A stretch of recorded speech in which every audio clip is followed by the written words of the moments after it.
Le déverrouillage, c'est ce qui est le plus important, que ce soit dans cette vie ou l'après-vie. Le déverrouillage, rendez-vous compte de ce mot. Le déverrouillage, c'est-à-dire de ne plus être emprisonné dans une coquille. Le déverrouillage, c'est de retrouver une possibilité de choix, une possibilité de choisir. Et tout ce travail-là est très important. Mais vous voyez, c'est tellement gros que ça nous permet d'accélérer ce mouvement. Et là-dessus, j'irai jusqu'au bout. Oui, c'est sûr. Alors, en état d'urgence, on est en situation de fausse guéguerre médiatique. Alors, je vais vous énoncer les 10 principes, c'est un résumé, hein, de la propagande de guerre que nous sommes en train de vivre et que vous allez subir, que nous allons subir.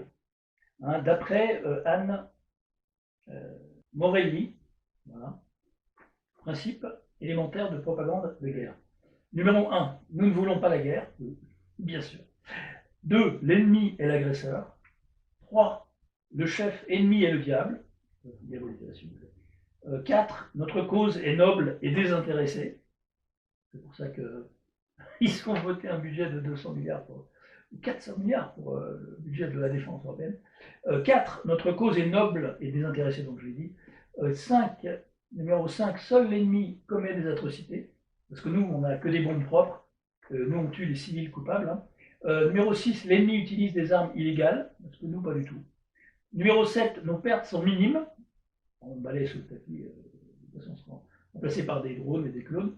Numéro 8, les artistes et les intellectuels nous soutiennent, comme tous des collabos qui ont pactisé à la botte du diable lui-même.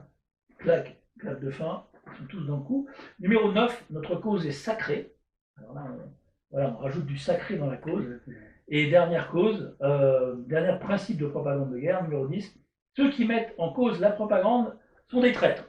Donc, on a osé parler contre la guerre, on est des traîtres. Alors que la guerre est la plus abominable des horreurs glauques et dégueulasses commises en boucle sur cette terre. Et ceux qui disent ne pas vouloir la guerre sont ceux qui généralement la font le plus. Donc voilà, on a les deux camps, il n'y a aucun camp qui est meilleur que l'autre, c'est la même chose, ils sont tous copains au plus haut niveau.